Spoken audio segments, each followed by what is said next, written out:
اب آپ اس مبارک سلسلے کا 19واں حلقہ سماعت فرمائیں۔ صحابہ کی یہ بات سن کر بجائے ڈرنے کے اور ایمان بڑھ گیا، اور ان کی زبان سے نکلا قالو حسبنا اللہ ونعم الوکیل۔ یہ وہ کلمہ مبارکہ ہے جو سیدنا ابراہیم نے جب آگ میں ڈالے گئے کہا تھا، اور یہ وہ کلمہ مبارک ہے جب صحابہ نے احد کے مسئلے پہ کہا تھا، اور یہ وہ کلمہ مبارک ہے جب بی بی عائشہ پہ تہمت لگی تو انہوں نے کہا تھا، اور یہ وہ کلمہ مبارک ہے جس کو بی بی ابراہیم الخلیل کی بیوی ام اسماعیل نے جب انہیں چھوڑ کے جا رہے تھے انہوں نے بھی کہا تھا حسبنا اللہ ونعم الوکیل۔ یہ ایک عجیب کلمہ ہے، بس اللہ اس کے پڑھنے کی توفیق دے۔ حتیٰ کہ علماء نے کتابیں لکھی ہیں القول الجمیل فی بیان حسبنا اللہ ونعم الوکیل۔ اس کے بڑے عظیم فوائد ہیں، منافع ہیں، اور اس میں عظیم برکات ہیں کہ آدمی حیران ہو جاتا ہے۔ بہرحال آپ زیادہ علم میں نہ پڑھیں، بس یہ ہے کہ جتنا یاد ہو پڑھ لیا، چلتے پھرتے وضو ہو نہ ہو پڑھتے رہے حسبنا اللہ ونعم الوکیل۔ بس ہر مشکل کے لیے اللہ کی رحمت سے یہ ایک سیر اعظم ہے، بس یقین ہو کر دیکھیں کہ کیسے اللہ کی مدد آتی۔ حتیٰ کہ شاہ ولی اللہ رحمۃ اللہ نے یہ لکھا ہے کہ یہ کلمہ پڑھنے والا اگر یہ سمجھے کہ میرا کام نہیں ہوگا تو کہتے ہیں تو مسلمان ہی نہیں۔ اس کی وجہ وہ کہتے ہیں جب قرآن کہتا ہے کہ جب جس نے پڑھا فن کا لبو بنعمت فوراً کامیاب ہو گیا، تو یہ کیسے ناکام ہو گیا؟ تو اب جناب سب صحابہ نے یہ کہا، اور خدا کی قدرت یہ ہے کہ صحابہ نے کہا حضور بالکل ہم تیار ہیں، ہمیں کوئی غم نہیں، ہمارے زخموں کو آپ نہ دیکھیں بلکہ ہمیں زخم جو ہے یہ اور انگیخ کر رہے ہیں کہ آج کفر سے بدلہ لیں۔ ابو سفیان آخر بھاگ گیا۔ اس نے کہا کہ بھائی یہ بڑا مشکل مسئلہ ہے، تو اس لیے بہتر یہ ہے کہ اب جاؤ، کیونکہ وہ یہ تو دل میں سمجھتے تھے نا کہ اللہ کا نبی تو سچا ہے، آخر وہ ہمارے پیچھے تعاقب میں جو آ رہا ہے ہو سکتا ہے اللہ کی طرف سے کوئی ہدایت آ گئی ہو پھر ہم مارے جائیں۔ اس لیے قرآن کہتے ہیں فَانْقَلَبُوا بِنِعْمَةٍ مِّنَ اللَّهِ وَفَضْلٍ لَّمْ يَمْسَسْهُمْ سُوءٌ۔ اللہ نے فرمایا کہ تم دیکھو پھر ہم نے تمہیں کیسے واپس کیا امراء الاسد سے، کہ تمہیں کوئی تکلیف بھی نہ پہنچی، لیکن اللہ نے تمہیں عزت بھی دی، نعمت بھی دی کہ اب بغیر جنگ کے جو شکست تھی ہم نے فتح میں بدل دی کہ کافر بھاگ گئے۔ جو فرار ہو ناکام تو وہی ہوتا ہے نا جو بھاگ جائے، جو اپنا گھر چھوڑ کے مدینہ چھوڑ کے 50 میل اور آ جائے لڑنے کے لیے، وہ تو نہیں شکست والا سمجھا جاتا۔ تو جنگ احد کا یہ مقام جو تھا اس طرح ختم ہوا۔ وجہ یہ تھی کہ اللہ نے فرمایا کہ میرا بدنی ہم یہ چاہتے تھے کہ آپ کی زندگی میں ہی آزمائش ہو جائے، کہیں ایسا تو نہ ہو کہ اگر آپ پہ موت آ جائے تو صحابہ پھر ان کے پاؤں ہی اکھڑ جائیں۔ وما محمد الا رسول قد خلت من قبلہ الرسل افإن مات او قتل انقلبتم علی اعقابکم۔ کیا اگر میرا نبی شہید ہو جائے یا قتل ہو جائے تو پھر تم دین سے بھی پھر جاؤ گے؟ تو ہم یہ چاہتے تھے کہ ایک ہی دفعہ صحابہ کی آزمائش۔ اچھا، اب جن صحابہ کے پاؤں اکھڑ گئے تھے ان کے بارے میں بھی اللہ نے فرمایا وَلَقَدْ عَفَا عَنْهُمْ، میرا بدنی میں نے ان کو معاف کر، ان کی اگر غلطی ہوئی ہے یہ پیچھے ہٹے ہیں، یہ ڈر گئے، لیکن ہم نے ان کی غلطی معاف کر دی ہے۔ صرف معاف نہیں کی بلکہ آپ کو اس کے بعد بھی حکم دیتی ہے کہ اب بھی جب کوئی مسئلہ ہو تو وشاورہم فی الامر، ان کے مشورے کے بغیر کوئی قدم نہیں۔ تو سرکار دو جہاں اللہ تبارک و تعالی نے گو جنگ احد میں پہلے بھی مسلمانوں کو فتح ہوئی، کفر بھاگ گیا، لیکن مسلمانوں سے جو غلطی ہوئی حضور پاک کے فرمان میں کوتاہی ہوئی، اس کا انجام شکست، پھر شکست کو اللہ نے فتح میں بدل دیا۔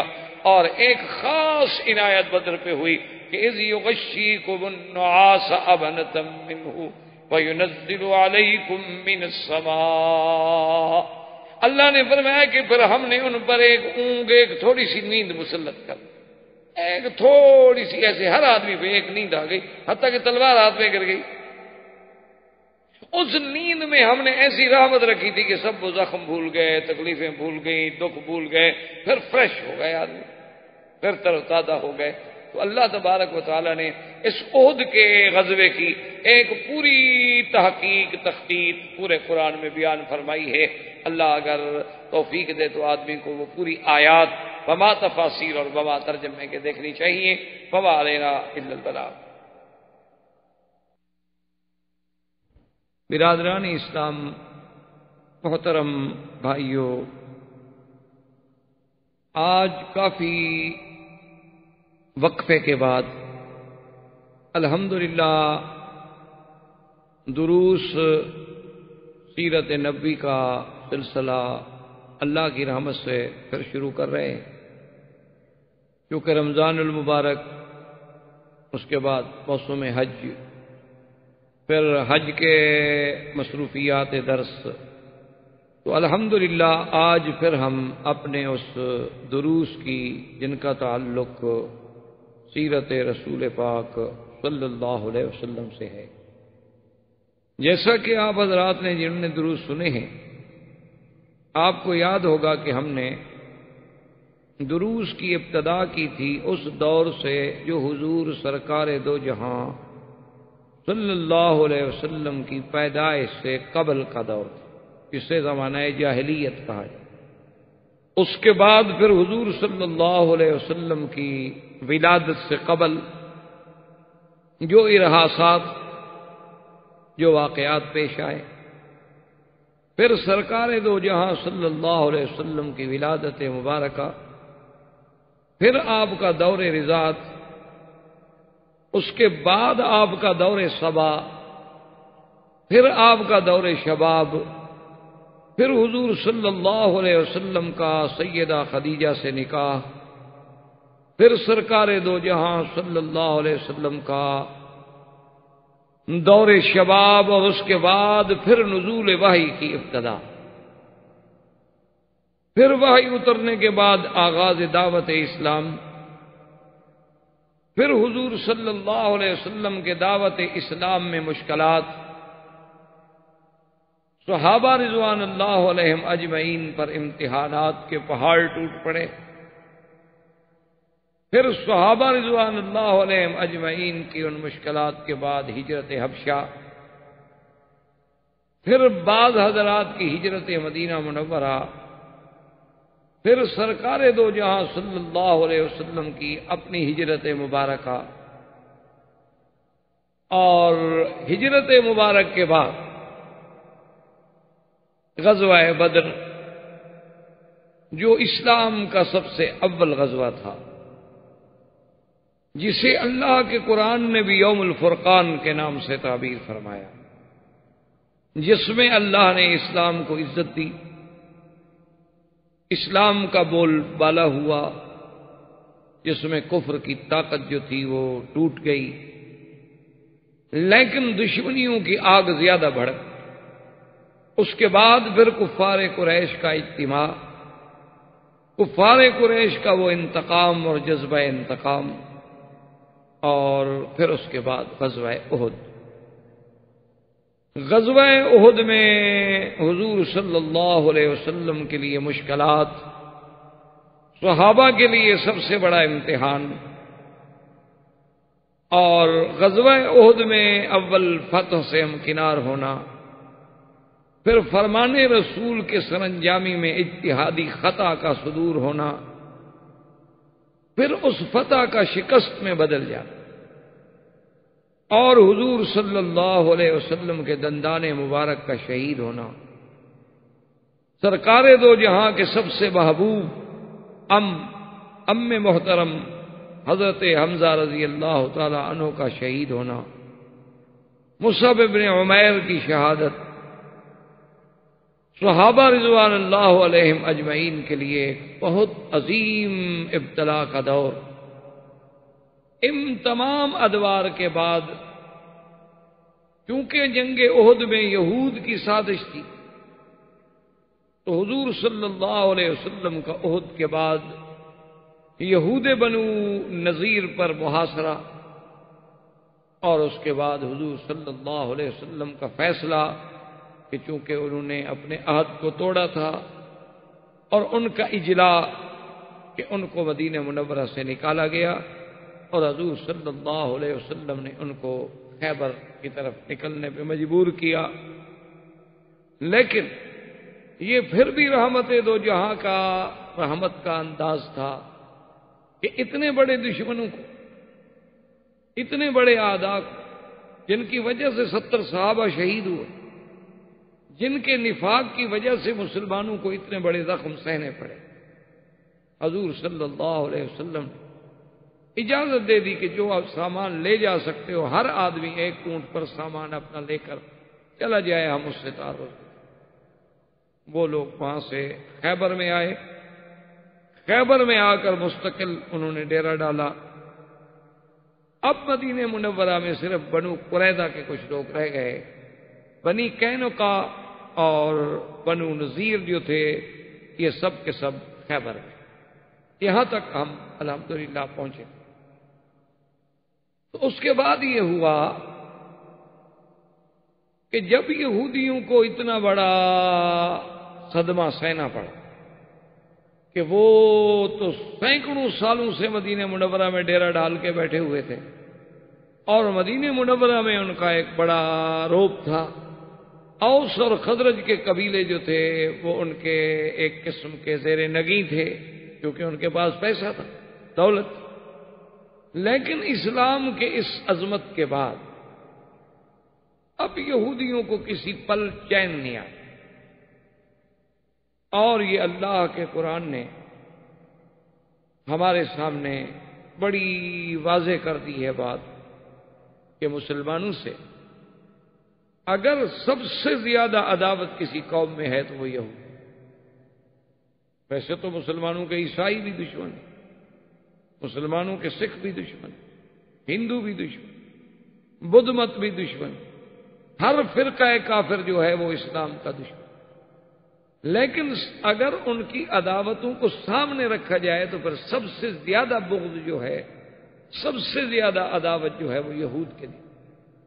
اس کو قرآن نے وضاحت فرما دی ہے کہ لَتَجِدَنَّ أَشَدَّ النَّاسِ عَدَاوَةً لِلَّذِينَ آمَنُوا الْيَهُودَ وَالَّذِينَ أَشْرَكُوا۔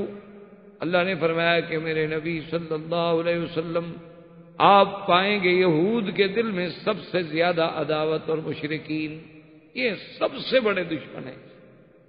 اسی لیے تاریخ عالم کا اگر آپ بنظر غائر مطالعہ کریں اور بنظر انصاف دیکھیں تو اسلام کے خلاف سرکار دو جہاں صلی اللہ علیہ وسلم کے زمانے سے لے کر آج تک جتنی سازشیں ہوئی ہیں، ہو رہی ہیں، ان سب کے پیچھے یہودیوں کا۔ اسلام میں جتنے فرقے بنے، اسلام کو جس طرح ٹکڑوں میں تقسیم کیا گیا، اسلام میں جس طرح رفض اور شیعت کی بنیاد رکھی گئی، خارجیت کی بنیاد رکھی گئی، کرامتہ اور باطنیہ کو مارد وجود میں لایا گیا، کرامیہ، قدریہ، مشبہہ کے فرقے پیدا کیے گئے، اور اسی طرح پھر آگے آپ چلتے آئے قادیانیت کا فرقہ ابھرا۔ اسی طرح آپ دیکھیں کہ انگریزوں کے آنے سے قبل میں آپ کے پورے ہند میں کوئی ایسی فرقہ واریت، کوئی ایسی اختلاف، کوئی ایسی فرقہ بندیاں اور گروہ بندیاں نہیں تھیں۔ ان سب کے پیچھے جو ہے وہ سب یہود کا۔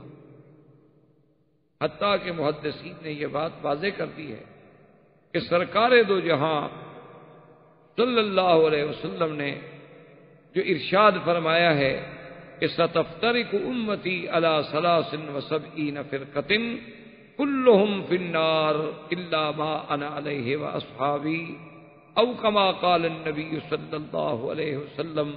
حضور نے فرمایا کہ میری امت جو ہے وہ 73 فرقوں میں بٹ جائے گی، اور یہ امت سے مراد یہ نہیں کہ یہودی نصارہ، وہ تو کافر ہیں، معنی یہ ہے کہ وہ امت جو مجھے ماننے والی، میری امت یعنی مسلمان، کلمہ پڑھنے والے، حضور کی نبوت پر ایمان لانے والے 73 فرقوں میں بڑھ جائیں گے۔ اور آپ نے فرمایا کہ وہ 73 میں سے سب کے سب فرقے جہنمی ہوں گے، صرف ایک فرقہ جو ہے وہ ناجی اور جنتی ہوگا۔ صحابہ نے پوچھا حضور وہ کون سا فرقہ ہوگا، اس کو ہم کیسے پہچانیں گے؟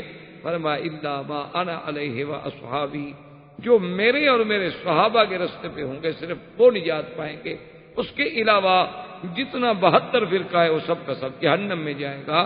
تو محدثین نے، علماء نے، مورخین نے یہ بات ثابت کی ہے دلائل سے کہ وہ 72 کا 72 فرقہ جو جہنمی ہے، ان 72 فرقوں کا موجد جو ہے وہ یہودی، ان تمام فرقوں کے پیچھے دماغ جو ہے وہ یہودی. کہیں عبداللہ ابن سبا آپ کو نظر آئے گا، کہیں آپ کو حسن ابن صباح نظر آئے گا، کہیں اسی کی قماش کے لوگ نظر آئیں گے. وہ اسلام میں داخل ہوئے، اپنے آپ کو مسلمان کہا، لیکن مسلمانوں میں فرقے محبت کے نام پر کچھ گروہوں نے سیدنا علی کرم اللہ وجہہ کو اتنا آگے بڑھا دیا کہ نصیری بن گئے، ان کو خدا کا درجہ دے دیا کہ حضرت اللہ تبارک و تعالی حضرت علی میں حلول کر گئے ہیں، اس لیے ان کا نعرہ ہی مولا علی ہو گیا. وہ حضرت علی کو مولا بمانے سردار نہیں کہتے، وہ مولا کہتے ہیں ہوا مولاکم. جیسے اللہ تبارک و تعالیٰ تمہارا مولا ہے، اب تمہارا مولا جو ہے وہ حضرت علی ہے رضی اللہ تعالی عنہ. اور پھر ان کے کرامات. اسی طرح ایک فرقہ خوارج و نواصب کا بن گیا جو اہل بیت کا دشمن تھا، انہوں نے اہل بیت کی شان میں گستاخیاں. اسی طرح ایک باطنیہ کا فرقہ وجود میں لایا گیا جنہوں نے کہا کہ یہ قرآن کا ظاہر اور ہے اور باطن اور. انہوں نے کہا ایک حکم جو ہے بظاہر آپ کو دیا جا رہا ہے اور ایک باطن اس کے اندر ہو. انہوں نے کہا جیسے قرآن کہتا ہے کہ حرم علیکم الخمر، کہ آپ پہ ہم نے شراب حرام کر دی. انہوں نے کہا مولوی تو یہ شراب کو حرام کر رہے ہیں بیچارے، یہ جو شراب بکتی ہے بازاروں میں. حالانکہ معنی یہ تھا کہ تم غرور میں نہ آؤ اور اس دولت کے نشے میں نہ آؤ. یہ پینا جینے کا تو مسئلہ بھی کوئی نہیں، یہ تو پینے کوئی فرق نہیں پڑتا. اس کے پینے سے تو خدا کو بندہ جو ہے خدا تک پہنچ جاتا ہے. جب وہ نشے میں ہوتا ہے تو اس کا دماغ پرواز کرتا ہے اور اللہ میں یہاں اس کو مل جاتا ہے. تو ان لوگوں نے اللہ کے قرآن کو بدلا. انہوں نے کہا طلاق مرتان سے یہ کوئی نکاح طلاق کے مسئلے تھوڑے، اللہ پاک کو یہی مسائل قرآن میں بیان کرنے کے لیے اتارا. انہوں نے کہا یہ تو بادشاہوں کے عدل و نصب کے مسائل ہیں کہ ایک بادشاہ کو کتنے دفعہ ہٹایا جا سکتا ہے اور کتنے دفعہ معزول کیا جا سکتا ہے. تو ان نے پورے قرآن کو بدل ڈالا. اسی طرح مشبہ آ گئے. انہوں نے کہا کہ جی اللہ جو فرماتے ہیں میرا ہاتھ ہے، ہمارا بھی ہاتھ ہے، اللہ کا بھی ہاتھ. اللہ فرماتے ہیں میں آسمانوں سے اترتا ہوں، بندہ بھی اترتا ہے، خدا بھی اترتا ہے. تو لہٰذا وہ تشبیہ میں آ کر کافر ہو گئے، کیونکہ اللہ کی تشبیہ تو ہو نہیں سکتی کسی سے. لیس کمثلہ شیء.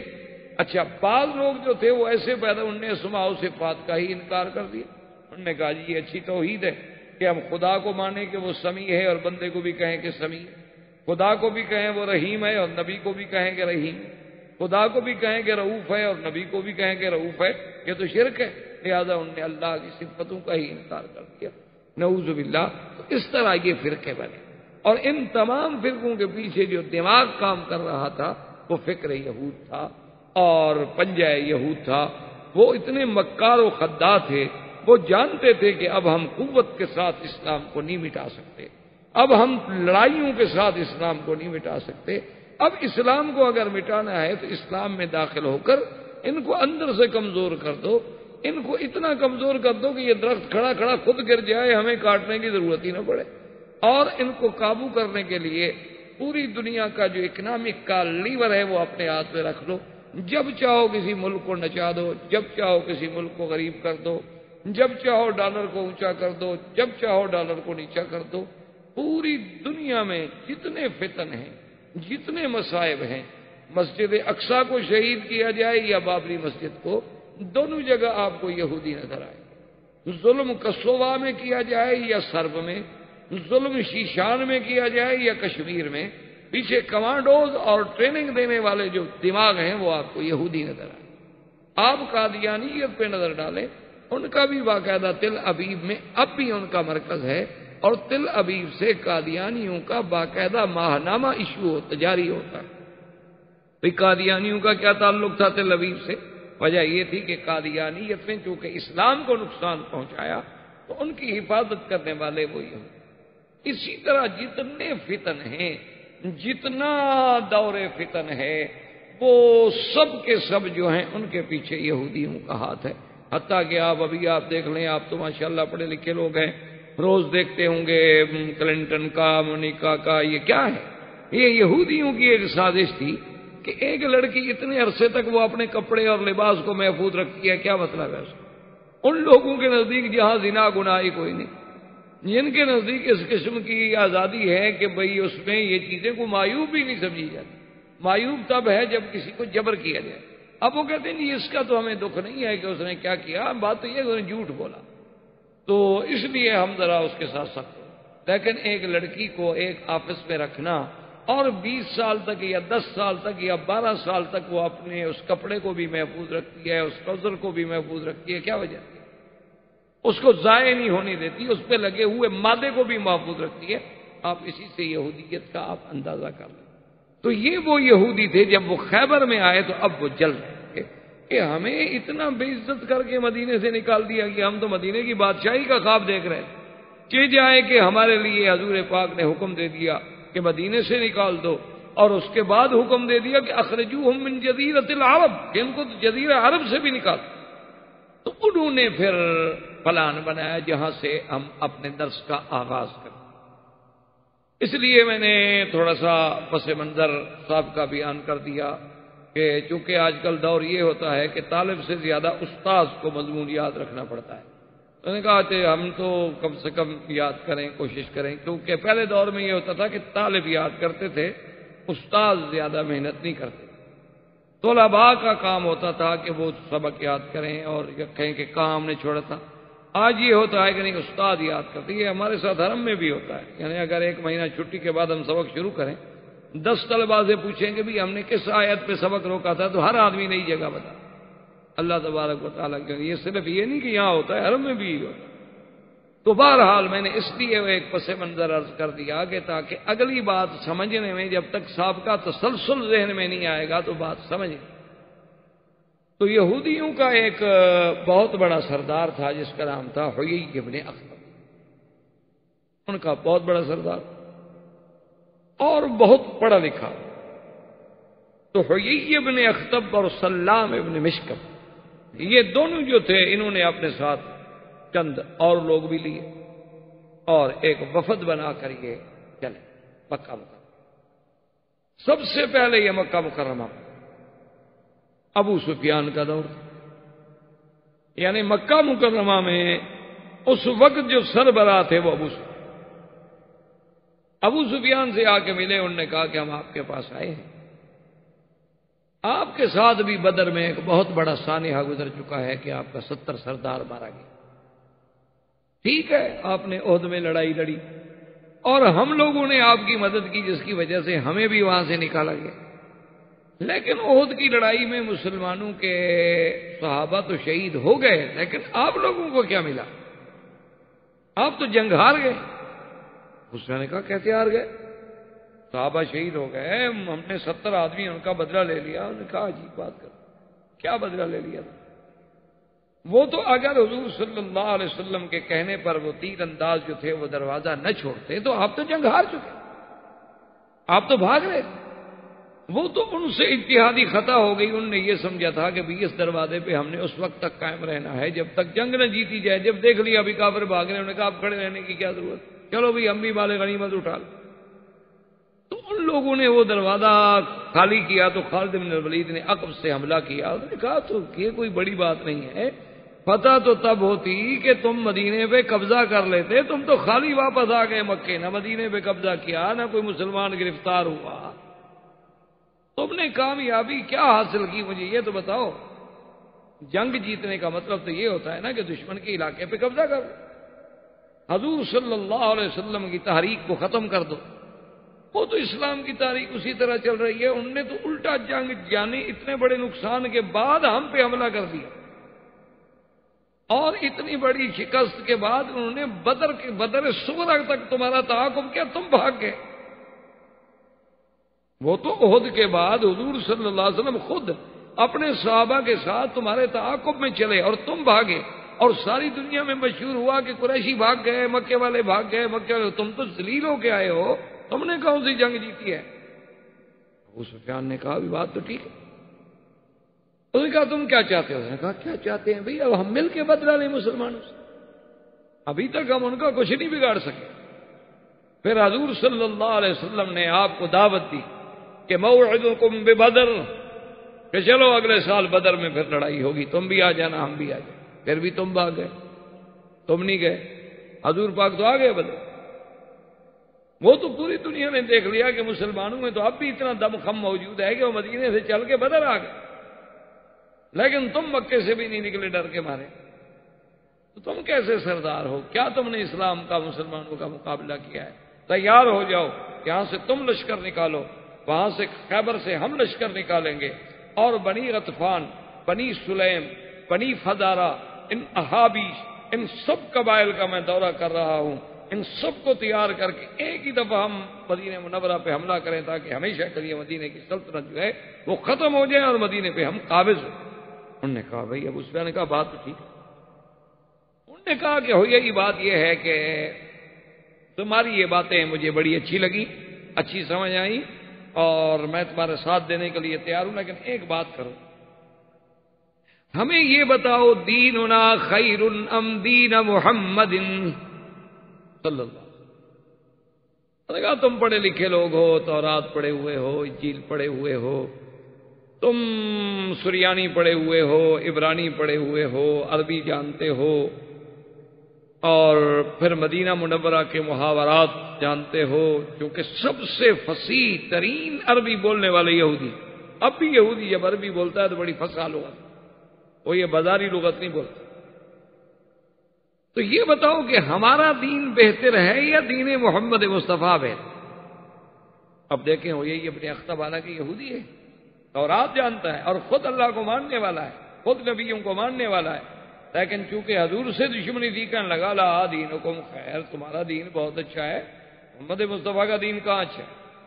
یعنی شرک اچھا ہے، بت پرستی اچھی ہے، غیر اللہ کا سجدہ کرنا اچھا ہے، چونکہ دشمن کو فائدہ لینا تھا، اس لیے وہ بدبخت یعنی اپنے دین سے بھی پھر گیا، حالانکہ اس کا اپنا دین تو وہ اہل کتاب تھے، وہ یہود تھے، وہ تو خدا کو مانتے تھے، لیکن کہنے لگا دینکم خیر یا ابا سفیان، ابو سفیان تمہارا دین بہت اچھا ہے، دیکھو تم سب مل جل کے رہتے ہو، اللہ کے نبی نے تو دیکھو آ کے لڑا دیا، ماں بیٹے سے جدا ہو گئی، بیٹا ماں سے جدا ہو گیا، بھائی بھائی سے جدا ہو گیا، خاندانوں کے خاندان اجڑ کے رہ گئے، اور کوئی مدینے چلے گئے، کوئی مکے میں رہ گئے، ان نے تو جی جو باپ دادے کے دین کو ہی جھٹلا دیا، ان کا دادا پر دادا جس دین پہ تھے اس کو بھی غلط کر دیا، تمہارا دین بہت اچھا ہے۔ ابو سفیان خوش ہو گیا، کہا اب وہی نا بات، کیوں ایسا کیسے مقابلہ کریں؟ اگر ان کا دین اچھا ہے تو پھر ہم کیوں لڑتے رہیں بھائی؟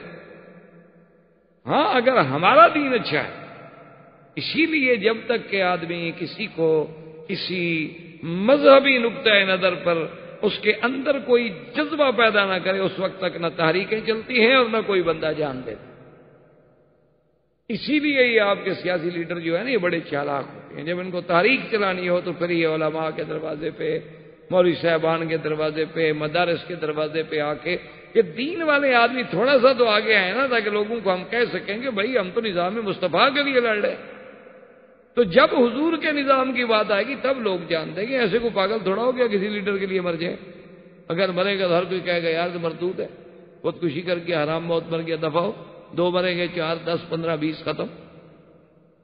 لیکن جب اسلام کی بات ہوگی تو پھر ہر بندہ سمجھتا ہے کہ میں تو اب اللہ کے رسول کے لیے جانتا، اس لیے ان کو جب ابھار دیا کہ تمہارا دین اچھا ہے تو اب قریش بھی تیار ہو گئے، اور یہی ابن اختب نے جا کے بنو سلیم سے معاہدہ کیا، بنو غطفان سے معاہدہ کیا۔ بنو غطفان ایک بہت بڑا قبیلہ تھا اور بڑا جنگجو قبیلہ تھا، انہوں نے کہا کہ ہوئی ابن اختب تم فکر نہ کرو، 4000 تو صرف ہم دیں گے نا آپ کو لڑنے میں، اور بنو فزارہ سے معاہدہ کیا۔ یہ تمام معاہدے ہونے کے بعد آپ یعنی اندازہ کریں کہ 10,000 آدمی اس زمانے میں صرف لڑائی لڑنے والا، 10,000 مقاتل، یعنی آپ سوچیں کہ آج سے 1400 سال پہلے 10,000 آدمی کا جنگ کے لیے نکلنا کوئی معمولی سی بات نہیں ہوتی۔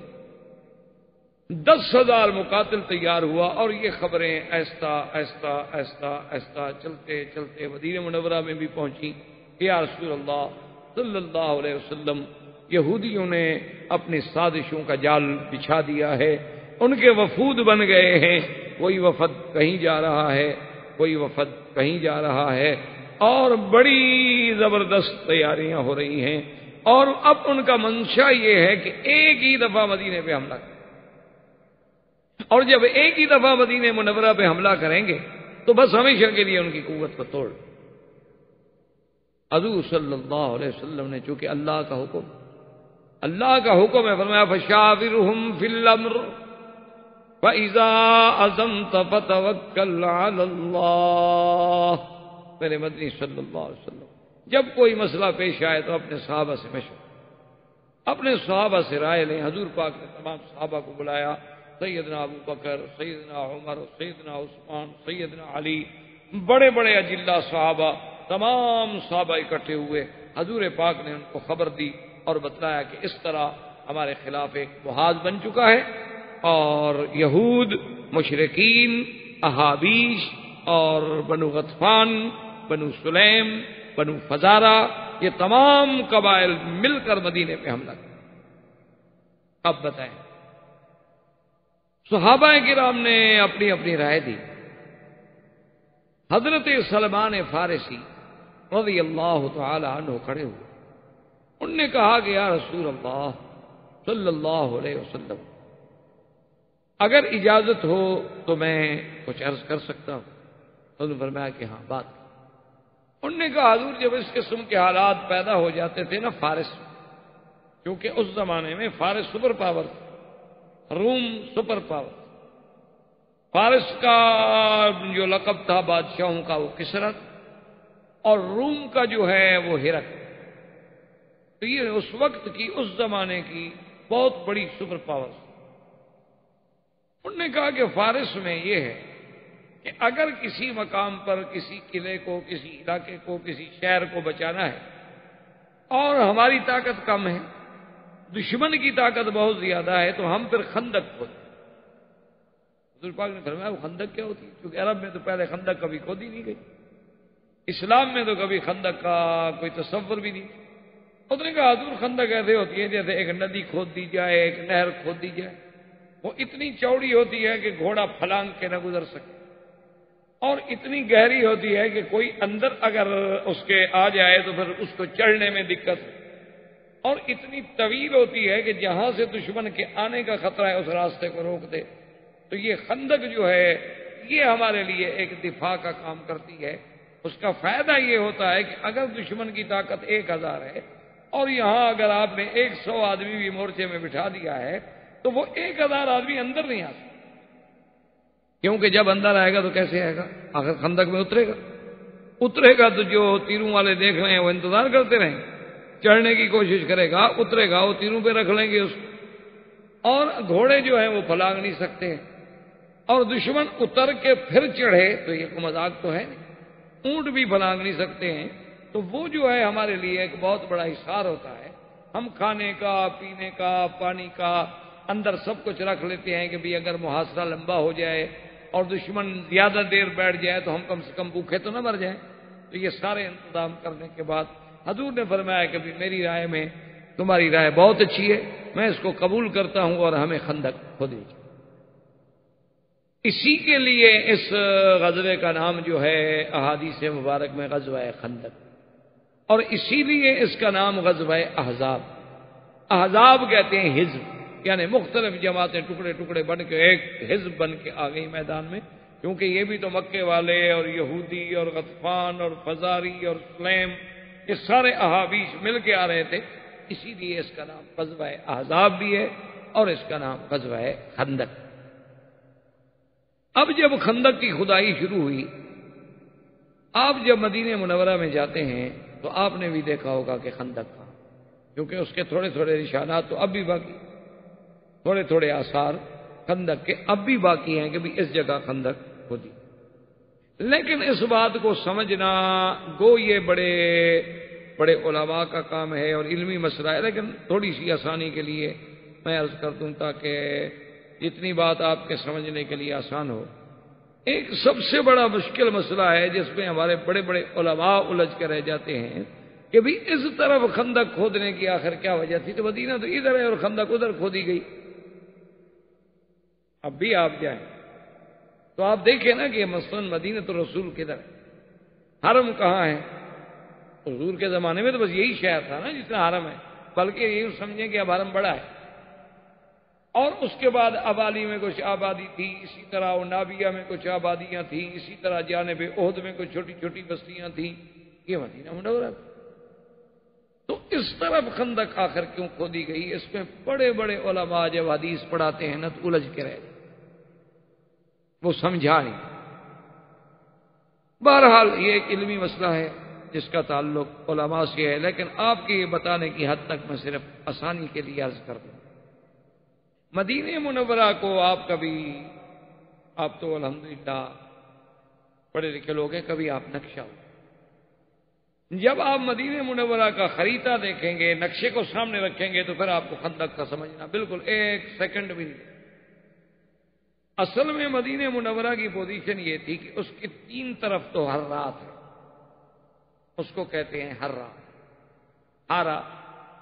جیسے اب بھی ہے، آپ جانے مدینہ ہرا شرقیہ ہو، ہرا غربیہ ہو، ہرا جنوبیہ، یہ حرات۔ یہ 3 حرات جو ہیں ان میں نوکدار پتھر تھے، کالے کالے، اور بہت طویل عریض میدان میں اس سے فوج کے آنے کا کوئی تصور ہی نہیں کیا جا سکتا کہ کوئی فوج یہاں سے آ جائے۔ وہ اتنے نوکیلے، اتنے تیز ہوتے ہیں کہ اگر اونٹ آئے تو وہ زخمی، گھوڑے آئے تو وہ زخمی، بندے آئے تو وہ زخمی، تو وہ تو وہاں سے گزرنا ہی مشکل ہے۔ تو 3 جانب میں تو وہ ہر رہے تھے، ہرہ واقم تھا، ہرہ شرقیہ تھا، ہرہ۔ اب 3 طرف سے تو مدینے کو انہوں نے روک لیا نا، ادھر سے تو آپ کو خندق کی ضرورت ہی نہیں کہ وہاں سے تو دشمن کی فوج آ ہی نہیں سکتی۔ ایک جانب جو تھی ماں بین شرقی والغربی، وہاں تھے بنو قریظہ یہودی، ان کے بڑے بڑے قلعے تھے۔ بنو قریظہ جو تھے ان کا حضور صلی اللہ علیہ وسلم کے ساتھ معاہدہ تھا، ان کی حضور صلی اللہ علیہ وسلم کے ساتھ صلح تھی، اسی لیے ان کو مدینے سے نکالا نہیں گیا۔ بنو قینقاع اور بنو نذیر کو تو اجلا کر دیا گیا، لیکن بنو قریظہ کو یہاں سے اجلا نہیں کیا گیا، نکالا نہیں گیا، کہ ان کا معاہدہ تھا۔ انہوں نے کہا حضور آپ کا دشمن ہماری طرف سے حملہ آور نہیں ہو، چاہے ہم اس کو دولت سے روکیں، پیار سے روکیں، طاقت سے روکیں، لیکن ہم آپ کے دشمن کی مدد نہیں کریں اور اپنا راستہ نہیں دیں گے آپ کے خلاف، اور آپ ہمارے دشمن کو ہمارے خلاف راستہ نہیں دیں اور نہ اس کی مدد کریں گے۔ یہ حضور کے ساتھ معاہدہ تھا۔ عیینہ بن الحصن ان کا سردار، تو اس طرف سے حضور مطمئن ہے، کبھی 3 ہرے ہو گئے، اس طرف سے بنو قریظہ ہو، آگے جبل احد پہاڑ ہو گیا، باقی یہ شمال بچا جس سے حملے کا خطرہ تھا کہ یہاں سے دشمن آ سکتا ہے، تو اسی جانب شمال میں وہ خندق کھودی، اور اس کا طول کیسے رکھا گیا، ادھر پورے مدینے کو کنٹرول کرے اور ادھر جا کے احد کے طرف جو ہے جہاں پہاڑ جبل اسیر شروع ہوتا ہے اس سے ٹکرا جائے، اور وہ جبل جو ہے حضور کی پشت پہ آ جاتا تھا، وہاں سے دشمن حملہ نہیں کر سکتا، پہاڑ چڑھ کے اترے گا نا، آگے تو آپ کے تیر انداز انتظار میں بیٹھے ہوں گے اور پہاڑ کے اوپر بھی بیٹھے ہوں، تو پھر دشمن جو ہے اس زمانے میں جنگ جو ہے وہ گھوڑوں کی ہوتی تھی، ہاتھیوں اونٹوں کی ہوتی تھی، یا پیدل ہوتی تھی، یہ میزائل، یہ ایٹم، یہ ہوائی جہاز، یہ ہیلی کاپٹر، یہ تو ہوتے نہیں۔ تو اس لیے خندق کی کھدائی کا سلسلہ اس جانب سے شروع کیا گیا کہ سب سے خطرہ جو تھا وہ اسی جانب۔ اب جناب جب اس طرف سے کھدائی کا سلسلہ شروع ہوا تو اب دیکھیں کہ انتظام حضور پاک نے یہ فرمایا کہ 10 آدمیوں کی ایک ٹولی بنا، اور ہر 10 آدمیوں پر ایک بندے کو امیر بنا دیا گیا کہ یہ 10 آدمی ہیں ان کے سردار، یہ 10 آدمی ہیں ان کے سردار، اور ہر 10 آدمی کے ذمہ یہ تھا کہ اس نے 40 ہاتھ جو ہے وہ کھدائی کر، عرض اتنا ہو کہ بھئی گھوڑا جمپ کر کے بھی کراس نہ کر سکے، نیچے اتنا ہو کہ کوئی جلدی سے نیچے سے اوپر چڑھ بھی نہ سکے، اور لمبائی اس کی وہ ہوگی ادھر مدینہ منورہ سے لگے گی اور ادھر جبل اسیر سے جا کے، تو یہ طے ہو گیا، اور اس پر حضور صلی اللہ علیہ وسلم کے صحابہ نے عمل کرنا شروع کر دیا۔ اور یہ صحیح حدیثوں میں ہے کہ جب وہ خندق کھودی جا رہی تھی تو اس وقت صحابہ مل کر ایک رجز پڑھتے تھے کہ اللہم لا عیش الا عیش الآخرہ فاغفر الانصار والمہاجرہ، کہ اللہ اگر کوئی عیش ہے، آرام ہے تو وہ آخرت کا، دنیا تو کچھ نہیں، دنیا میں تو آرام ہے ہی نہیں، یہ دنیا تو ہے ہی کانٹوں کی سے، یہاں تو دشمنوں کو آرام ملتا ہے، اپنوں کو تو آرام نہیں ملتا، اور یا اللہ مہاجر و انصار کی مغفرت فرما۔ یہ صحابہ گا رہے ہیں رجز پڑھ رہے ہیں اور کھود رہے ہیں اور کھدائی ہو رہی ہے اور مقابلہ.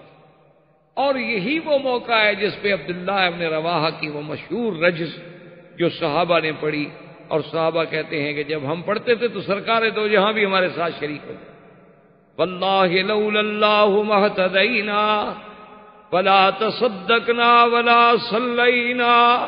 یا اللہ اگر تو ہمیں ہدایت نہ دیتا تو ہم آج نہ نمازیں پڑھتے نہ خیراتیں کرتے. فانزلا سکینۃ علینا. یا اللہ ہم پر اپنی رحمت کی برسات کر دے. اور اگر ہم نے کافروں نے اندعوا ابینا ابینا ابینا، اگر کافر ہمیں بلائیں کہ سلو کر لو تو ہمارا کھلا انکار ہے، کھلا انکار ہے. تو صحابہ کہتے ہیں کہ جب حضور بھی ملتے تو فرفع صوتہ، حضور اپنی آواز بلند کر. تو اتنی صحابہ نے یعنی اس محبت سے، اس تڑپ سے، اس جذبے سے، اس شوق سے خندق کو کھودا کہ اس کی تاریخ میں کوئی نہیں. اور اسی اثنا میں ایک پتھر آ گیا. اتنا شدید وہ پتھر تھا کہ صحابہ کہتے ہیں کہ ہمارے تمام ہتھیار جو تھے وہ بیکار. اب اس پر کوئی پتھر ہتھیار کام نہیں کرتا. تو سرکار دو جہاں صلی اللہ علیہ وسلم کو خبر دی گئی کہ یا رسول اللہ صلی اللہ علیہ وسلم ایک ایسا سخت ترین پتھر آ گیا ہے کہ وہ ہمارے ہتھیار، ہمارے اوزار، ہماری کدالیں، ہمارے فؤوس سب ٹوٹ گئے. اب آپ مہربانی فرمائیں. تو صحابی کہتے ہیں فقدم رسول اللہ صلی اللہ علیہ وسلم، سرکار دو جہاں تشریف لائے. آپ نے فرمایا این الصخرۃ، تو وہ پتھر کا. صاحب نے کہا حضور یہ. حضور نے فرمایا پانی دے. اس پتھر پہ حضور نے پانی ڈالا. فضرب ضربۃ فصار کأنہ کثیبا. صحابہ کہتے ہیں کہ حضور نے ایک ہی ضرب ماری تو ریزہ ریزہ ہو گیا جیسے ریت ہو. جو ہم سے نہیں ٹوٹتا تھا وہ پتھر ایسے ریزہ ریزہ ہوا کہ معلوم یہ ہوتا تھا کہ تو ریت کے ذرے بن گئے. تو حضور صلی اللہ علیہ وسلم کا معجزہ اللہ نے اس احوال میں بھی دیکھا. پھر کھدائی شروع ہو. اس کے بعد ایک اور پتھر جس پہ تمام صحابہ نے پھر زور لگا دیا کہ بھی بار بار اب ہم حضور کو تو تکلیف نہ دیں. لیکن جو ہے خدا کی شان ہے کہ وہ پتھر بھی نہیں ٹوٹا. حضور صلی اللہ علیہ وسلم کو مجبوراً اطلاع دی گئی کہ یا رسول اللہ صلی اللہ علیہ وسلم بالخندق صخرۃ، ایک بڑا شدید صخرہ، بہت بڑا صخرہ. اور حضور اگر ہماری پوری خندق مثلا 4 میل ہم نے کھدائی کر لی ہے اور درمیان میں ایک ٹکڑا رہ جائے تو خطرہ ہے نا، اسی سے دشمن عبور کر سکتے. کامیاب تو تب ہوں گے ہم جبکہ کھدائی ہماری مکمل ہو. اب جب وہ پتھر آیا تو حضور صلی اللہ علیہ وسلم پھر تشریف لائے. آپ نے پھر اپنے ہاتھ مبارک میں کدال پکڑی اور فرمایا اللہ اکبر. آپ نے ضرب ماری اس پتھر پہ. صحابہ کہتے ہیں اس سے ایسا نور نکلا کہ پورا خندق کا ماحول جو تھا وہ روشن. ایسے معلوم ہو جیسے اس کے اندر سے آگ نکلی ہے یا روشنی نکلی ہے یا لائٹ نکلی ہے. بعد نے تو یہ سمجھا کہ پتھر پہ جب لوہا لگتا ہے تو ایسی کوئی چنگاری نکلتی ہے، لیکن ایسی چنگاری تو نہیں ہوتی کہ پوری خندق روشن ہو جائے، پورا ماحول روشن ہو جائے، پورا علاقہ روشن. حضور نے دوسری ضرب ماری تو دوسری روشنی اور فرمایا اللہ اکبر. صحابہ کہتے ہیں فصرخ رسول، حضور نے پوری آواز سے کہا اللہ اکبر. آپ نے پھر تیسری ضرب ماری، اس سے پھر روشنی نکال اللہ اکبر اور ریزہ ریزہ. صحابہ نے کہا حضور ہم نے سمجھ نہیں آئی. ایک تو ہمیں سمجھ نہیں آئی کہ اتنی بلند آواز سے تو آپ نے کبھی بھی اللہ اکبر نہیں کہا. اور ایک بات ہمیں سمجھ نہیں آئی کہ چلو پتھر پہ لوہا لگے تو اس سے کوئی نہ کوئی روشنی نکل آتی ہے، چنگاریاں پھوٹ پڑتی ہیں، لیکن اتنی بڑی روشنی کہ پورے خندق کا علاقہ روشن ہو جائے، پورے لوگ حیران ہو جائیں، یہ کیا بات. تو حضور پاک نے فرمایا کہ جب میں نے پہلی ضرب ماری تو اس روشنی میں اللہ نے مجھے روم کا علاقہ دکھلایا اور اشارہ ملا کہ محمد پاک تیرے صحابہ اور تیری اسلام کی فوج تو روم بھی فتح کرے گی. وہ پورا علاقہ دکھلایا گیا مجھے روم کا کہ وہاں تک میرا اسلام جائے گا. جب میں نے دوسری ضرب ماری تو اللہ نے مدائن فارس کا علاقہ دکھایا کہ میرا مدنی یہ بھی تمہارے زیر نظر. جب میں نے تیسری ضرب ماری تو مجھے سنا اور یمن کا علاقہ دکھایا گیا کہ یہ بھی اسلام کے صحابہ کھڑے ہیں، کہتے ہیں صدق کہ اب حالانکہ دیکھیں کہ حالات یہ ہیں کہ اپنی حفاظت کے لیے خندق کھودی جا رہی ہے جان بچانے کے لیے، لیکن وہ اللہ کا نبی خبر یہ دے رہے ہیں کہ سپر پاور ختم ہو جائے، خبر یہ دے رہے ہیں کہ ایک وقت آئے گا کہ جب اسلام یہاں پہنچے گا وہ علاقہ بھی ہم فتح کریں گے۔ یہ باتیں صرف ایمان والے کے دل میں یقین بن سکتی تھیں، کسی دشمن کے دل میں تو یقین نہیں بن سکتی۔ وہ اس طرح ایک لطیفہ بھی ہوا اس دفعہ امریکہ کے سفر میں، جب ہم گئے تھے، ایک حدیث مبارک میں یعنی آپ حیران ہوں گے، ایک حدیث مبارک میں لفظ ہیں باقاعدہ کہ حضور نے فرمایا کہ قیامت سے پہلے میری امت کے کچھ لوگ جو ہیں وہ بیت الابیض کو فتح کریں، وائٹ ہاؤس۔ بیت الابیض کا کیا معنی ہے؟ تو حضور کا فرمان ہے۔ میں نے کہا امریکہ والوں کا، میں نے کہا یار یہ پتہ نہیں اللہ میں، اس لیے تو میں نہیں لے آیا یہاں، ورنہ ہمارا کیا تعلق تھا کہ ہم وائٹ ہاؤس دیکھنے کے لیے آتے، ہم مولویوں کا کیا کام وائٹ ہاؤس سے؟ تو ہو سکتا ہے کہ وہ حدیث ہمارے ذہنوں میں ہو اور اسلام ہمیں بتا رہا ہو کہ آپ ہم پہنچ سکتے ہیں، تو اسلام کا غلبہ بھی ہو سکتا ہے، کون سی مشکل بات۔ گو بعض علماء نے کہا کہ وہ بیت الابیض سے مراد فارس تھا، کوئی کہتے ہیں روم تھا، کوئی کہتے ہیں کچھ تھا، لیکن ان کا مجھے دکھائیں ان کے محاورات میں کسی محل کا نام بیت الابیض ہو۔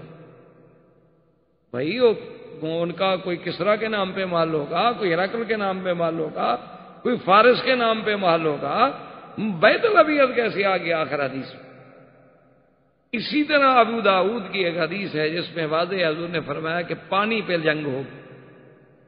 اب ساری دنیا کہہ رہی ہے نا کہ آنے والی جنگیں جو ہیں وہ آبی وسائل پہ ہوں گی، پانی پہ جھگڑے ہوں گے، لڑائیاں پانی پہ لڑی جائیں گی۔ حضور نے 1400 سال پہلے فرما دیا، 1400 سال پہلے۔ تو بہرحال یہ ایک الگ موضوع ہے، پھر ہم اپنے راستے سے دوسری طرف چلے جائیں گے۔ تو کہنے کا مقصد یہ تھا کہ جن کے دل میں ایمان ہو وہ تو فوراً کہہ دیتے تھے نا کہ سادہ کا رسول، بھئی حضور نے جو فرمایا سچ۔ ورنہ اللہ کا نبی یہاں کھڑے ہو کر اس روشنی میں اللہ اگر ان کو فارس دکھا سکتے ہیں، روم دکھا سکتے ہیں، یمن دکھا سکتے ہیں، تو ایک وقت آئے گا جیسے حضور فرما رہے ہیں کہ یقیناً فتح۔ لیکن ان حالات میں پیشین گوئی ہو اور اس پر ایمان لانا بھی تو بڑے ایمان کا مسئلہ تھا۔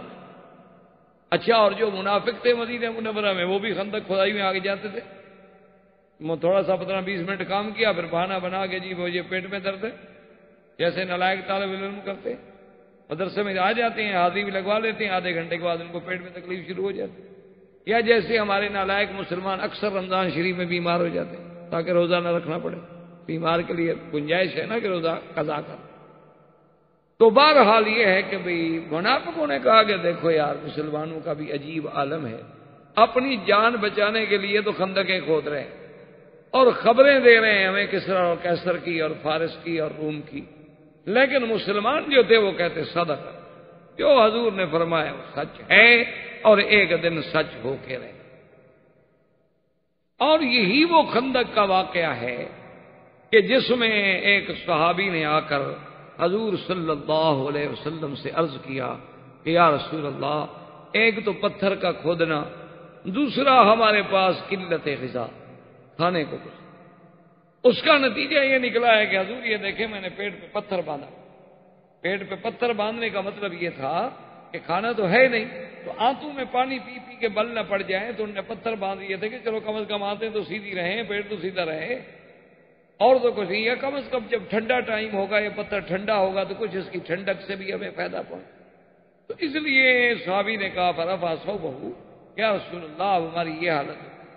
فرفع ثوبہ رسول اللہ صلی اللہ علیہ وسلم، حضور پاک نے بھی اپنا قمیص مبارک اٹھایا تو آپ نے 2 پتھر، آپ نے فرمایا کہ تم نے تو 1 پتھر باندھا ہوا ہے نا، میں اللہ کا نبی ہو کر بھی تو 2 پتھر باندھے ہوئے ہوں، اللہ کا شکر کرو، اللہ آزمانا چاہتے ہیں تو کیا کریں۔ حضرت جابر ابن عبداللہ فرماتے کہ جب میں نے دیکھا کہ حضور صلی اللہ علیہ وسلم کی فاقہ کا اور بھوک کا یہ حالت ہو گئی کہ حضور کے پیٹ پہ پتھر بندھے، تو میں جلدی سے دوڑا گھر میں اور اپنی بیوی سے آ کے پوچھا کہ گھر میں کچھ ہے؟ اس نے کہا کہ ہاں ایک چھوٹا سا بکرا ہے، چھوٹا سا اناک، اور گھر میں کچھ جو ہے، اور گھر میں کچھ زیت ہے۔ میں نے کہا مجھے یہ بتاؤ کہ یہ اگر کھانا پکایا جائے تو کتنے آدمیوں کو کافی ہو جائے گا؟ میں نے حضور کو دیکھا ہے، مجھ سے تو برداشت نہیں ہوتا۔ تو اس نے کہا کہ یوں کر لیں کہ اگر 3 آدمی حضور کے ساتھ اور ہوں اور چوتھے آپ ہوں، یا 4 اور ہوں اور 5ویں آپ ہوں، 5 آدمی سے زیادہ کا کھانا نہیں ہو سکتا۔ ہمارے پاس جو ہے، جو آٹا ہے، جو زیت ہے، جو گوشت نکلے گا 1 سے 1.5 کلو 2 کلو نکلائے گا، تو یہ 5 آدمیوں سے زیادہ کا نہیں ہو سکتا۔ تو حضور صلی اللہ علیہ وسلم کو جا کے جلدی دعوت کرو، میں اس وقت تک کھانا تیار کر۔ حضرت جابر ابن عبداللہ رضی اللہ تعالی عنہ تشریف لائے، آ کے حضور کی خدمت پہ کہا کہ حضور میں نے ایک بات کہنی ہے اور علیحدگی میں کہنی ہے۔ تو فرمایا ٹھیک۔ فسر الی رسول اللہ، اس رازداری میں آ کے بات کی۔ اس نے کہا رسول اللہ ہمارے گھر میں اتنی کھانا ہے کہ یا تو آپ رابع ہوں او خامس، یا تو آپ چوتھے ہوں یا آپ 5، اس سے زیادہ کھانا نہیں ہے گھر۔ اور فرمایا اچھا ٹھیک۔ حضور نے اپنے کپڑے مبارک جھاڑے اور خندق سے باہر آئے، خندق کے کنارے پہ کھڑے فرمایا یا معاشر الانصار والمہاجرین ہلموا الی دعوت جابر، آؤ سب کٹے ہو جاؤ، دعوت کر۔ تمام صحابہ کام چھوڑ دیں، جابر کی دعوت ہے۔ حضرت جابر کہتے ہیں میرے تو پاؤں تلے زمین نہیں گئی، میں نے اجازت دی، میں نے کہا حضور میں گھر جا کے ذرا انتظام کرتا ہوں۔ اب ہاں ٹھیک ہے، میں دوڑا آیا تو میرے چہرے پہ ہوائیاں اڑ رہی ہیں۔ بیوی نے کہا ماں بھی گیا جابر کیا ہو گیا تمہیں؟ میں نے کہا کیا ہو گیا؟ 5 آدمی کا ہمارے گھر میں کھانا ہے، حضور سارا لشکر لا رہے ہیں، وہ تو 400 آدمی آ رہا ہے۔ اس نے کہا مجھے یہ بتاؤ هل اخبرت رسول اللہ صلی اللہ علیہ وسلم ام لا، مجھے یہ بتاؤ کہ تم نے حضور کو بتلا دیا تھا کہ ہمارے گھر میں کیا ہے؟ میں نے کہا میں نے بتلا دیا۔ تو اس نے کہا کہ پھر جس نے بلایا ہے وہ جانے، اس کا خدا جانے، تم کیوں مرے جا رہے ہو؟ ہم نے تو نہیں بلایا نا، ہم نے تو حضور کو بلایا۔ اب حضور نے دعوت دی ہے تو پھر اللہ جانے، اللہ کا رسول جانے، ہم کیا کر سکتے؟ حضور تشریف لے آئے، آپ نے فرمایا ابھی کہاں ہے وہ دیکھی کوشش جی، کہاں ہے وہ آٹا ہے؟ آپ نے اپنا لعاب مبارک ڈالا، دعا فرمائی، اور اس کے بعد آپ نے فرمایا کہ ایسا کرو کہ 10-10 آدمیوں کی ٹولی بٹھا دو اور روٹیاں دیتے جاؤ، روٹی میں سالن ڈال کے ایک آدمی کو دیتے جاؤ۔ اب جناب جابر کہتے ہیں کہ جی ہم چلا رہے ہیں اور چلا رہے ہیں اور چلا رہے ہیں، اور میں ادھر دیگچی کو دیکھتا ہوں، جتنا ہم نکالتے جا رہے ہیں اتنا زیادہ ہوتا جا رہا ہے، جتنا ہم نکالتے جا رہے ہیں اتنا زیادہ ہوتا جا رہا ہے، تمام لشکر کھا کے چلا گیا۔ اور حضرت جابر کہتے ہیں خدا کی قسم ہے میں حیران تھا کہ بھئی سالن پہلے سے بڑھ گیا ہے یا کم ہو گیا، مجھے سمجھ گیا۔ تو حضور نے فرمایا جابر کیوں پریشان، ان اللہ رزقنا، اسی نے رزق دیا ہے، یہ تو اسباب کی بات ہے، اصل رزق دینے والے تو وہ ہیں جس میں چاہیں برکت عطا فرما دیں، اس میں چلو تم بھی کھاؤ، گھر والوں کو بھی کھلاؤ، سب۔ تو حضور صلی اللہ علیہ وسلم کا یہ معجزہ عظیمہ جو سیاہ اور صحیحین میں، بخاری اور مسلم اور بڑی بڑی عظیم کتابوں میں، کہ جس میں کثرت طعام، کہ ایک محدود طعام کا بڑھ جانا، محدود آٹے کا بڑھ جانا، محدود سالن کا بڑھ جانا، اسی طرح جب چند یوم اور گزرے ہیں تو یہ تو اللہ ائمہ محدثین، ائمہ مجتہدین، ائمہ فقہا، اصحاب رسول اللہ صلی اللہ علیہ وسلم پہ کروڑوں رحمتیں فرمائے کہ انہوں نے یہ بھی لکھا ہے کہ حضور جب خندق سے مٹی نکالتے تھے انہوں نے کہا کہ 2 کیفیتیں، یا تو حضور اپنا ہاتھ یوں آگے باندھ لیتے تھے اور یہاں مٹی رکھ لیتے تھے اور اینٹیں اور پتھر رکھ لیتے، یا کبھی حضور پھر اپنا ہاتھ یوں باندھ لیتے اور کہتے بھی یہاں پیچھے سے پتھر رکھ دو اور مٹی رکھ دو اور جا کر باہر پھینک، یعنی اس کیفیت کو بھی محفوظ رکھا ہے جس کیفیت سے حضور صلی اللہ علیہ وسلم نے خندق سے مٹی نکالی۔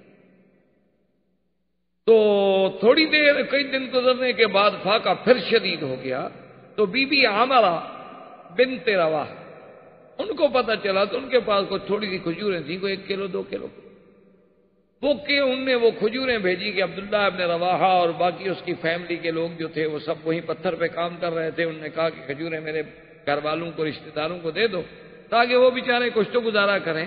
جب ان کے پاس کھجوریں آئیں تو انہوں نے کہا کمال ہے، ہم کیسے کھا سکتے؟ انہوں نے کہا بھی یہ تو لے چلو حضور کی خدمت میں، پہلے ہم حضور کو تو شریک کریں نا اپنے ساتھ۔ جب حضور صلی اللہ علیہ وسلم کی خدمت میں وہ 1 کلو 2 کلو کی کھجوریں پیش کی گئیں تو حضور نے فرمایا کہ اچھا بھائی ایسا کرو کہ آواز دے دو تمام صحابہ کو کہ سب آ جاؤ بھی کھجور کی دعوت ہے، بی بی امرا کی دعوت۔ تمام صحابہ دوڑ کے آ گئے۔ حضور نے فرمایا کہ بچھاؤ دسترخوان جو تھا چمڑے کا بچھایا گیا۔ صحابی کہتے ہیں جب وہ کھجوریں ڈالی تو حضور نے اپنے ہاتھ مبارک لگائے اور اس کے بعد وہ کہتے ہیں کہ ہم سب صحابہ کھا رہے ہیں اور کھجوریں بڑھتی جا رہی ہیں تاکہ دسترخوان سے باہر گرنے لگ گئی، اتنی کھجوریں ہو گئی کہ ہم 300 آدمی کھجوریں کھا گئے اور دسترخوان اسی طرح بھرا ہوا ہے اور دسترخوان سے کھجوریں باہر گر رہی۔ کہتے ہیں کہ حضور صلی اللہ علیہ وآلہ آلہ واصحابہ وسلم تسلیما کثیرا کثیرا کا یہ معجزہ مبارک جو ہے یہ بھی اسی خندق کے موقع پر پیش آیا کہ اللہ تبارک و تعالی نے حضور صلی اللہ علیہ وسلم کی برکت سے تمام خندق کے اپنا معجزات، اس کی کھدائی، اس کی محنت، حتیٰ کہ وہ خندق جو تھی تیار ہو گئی اور اسی اثنا میں دشمنان کفار قریش کا لشکر جو تھا وہ آپ حیران ہوں گے کہ 10,000 مقاتل لے کر، اور حضور کے ساتھ کتنے آدمی تھے سارے جمع کرنے کے بعد 3,000۔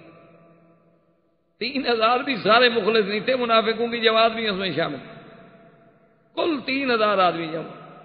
اور مدینہ منورہ میں حضور پاک نے حکم دے دیا کہ جتنے بچے ہیں، عورتیں ہیں اور جتنے معذور بوڑھے ہیں وہ ایک بڑے قلعے میں، بڑے گھر میں جمع ہو جائیں تاکہ علیحدہ علیحدہ نہ ہوں۔ خدا نہ خواستہ ہم سب جوان تو ادھر لگے ہوئے ہیں، اگر کوئی دشمن حملہ کر دے تو ایک ایک گھر سے تو نہ پکڑ کے بچوں کو لے جائے، کم از کم ایک جگہ تو کہ ان کی حفاظت کرنا ہمارے لیے آسان ہو جائے، مشکل نہ ہو۔ تو ابو سفیان اپنے 10,000 لشکر کو لے کر اور ہوئی ابن اخطب، سلام اور بڑے بڑے یہودیوں کے سربراہ کے سارے آئے۔ ان کو بھی پتا تھا کہ وہ ثلاثہ حرات ہیں، ان حرات سے تو ہم مدینے جا نہیں سکتے۔ ان کو بھی پتا تھا کہ بنی قریظہ کے ساتھ سرکار دو جہاں کا معاہدہ ہے، ہم ادھر سے بھی نہیں جا سکتے۔ تو اسی لیے انہوں نے بھی اسی شمال کے علاقے کو تجویز کیا اور اسی شمال میں آگے پڑاؤ ڈالے اور جبل اوت تک کیمپ لگتے گئے، کیونکہ 10,000 آدمیوں کے لیے خیمے لگانے ہوں، ایک ایک خیمے میں اگر 8 آدمی ہوں تو کتنے خیمے لگیں گے؟ ہزاروں خیمے لگ گئے۔ اور وہاں ان کے لشکر، اونٹ، دولت، پیسہ، مال، وہ تو بالکل یعنی تیار ہو کر آئے تھے۔ اس طرح دشمنوں کی فوجیں ٹکرائیں اور مسلمانوں کے لیے خدا کی قدرت یہ ہے کہ ایک عجیب ہے۔ منافقوں نے جب دیکھا بھی 10,000 کا لشکر ہے، 10,000 سے کون لڑے؟ منافق نکل گئے۔ منافقوں کے نکلنے کے بعد خدا کی قدرت یہ ہے کہ مسلمان جو تھے بیچارے کمزور دل کے، ان کے بھی پاؤں اکھڑ گئے۔ انہوں نے کہا 10,000 آدمی سے کیسے لڑ سکتے ہیں؟ آپ سوچ سکتے ہیں کہ اس وقت میرے آقا پر اور آپ کے پروانوں پہ کیا گزری ہوگی کہ جب صبح کو اٹھے تو صرف 300 آدمی حضور کے ساتھ اور باقی سب گھروں میں چلے گئے، پکے مسلمان، صحیح العقیدہ مسلمان، لیکن پاؤں ڈرس گئے۔ اسی لیے قرآن کہتا ہے نا ہنالک ابتلی المؤمنون وزلزلوا زلزالا شدیدا، یہ وہ تھا ابتلا مومنوں پر کہ ہل گئے ایسے زمین میں زلزلہ۔ اسی لیے قرآن نے نقشہ کھینچا ہے اذ جاؤکم من فوقکم ومن اسفل منکم واذ زاغت الابصار، کہ جب دشمن تمہارے اوپر سے بھی اور تمہارے نیچے سے بھی، دونوں طرف سے تمہیں گھیرے میں لے لیا، آنکھیں تمہاری پھٹی کی پھٹی رہ گئی۔ وبلغت القلوب الحناجر، اور جب تمہارے دل جو تھے نکل کے یہاں گلے میں آ، وَتَظُنُّونَ بِاللَّهِ الظُّنُونَا، اور اس وقت تم گمان کرتے تھے اللہ پر گمان کرنا کہ ہائے ہم اس حال میں ہیں، پتہ نہیں خدا ہماری مدد کب کرے گا، پتہ نہیں خدا کی مدد کب آئے گا۔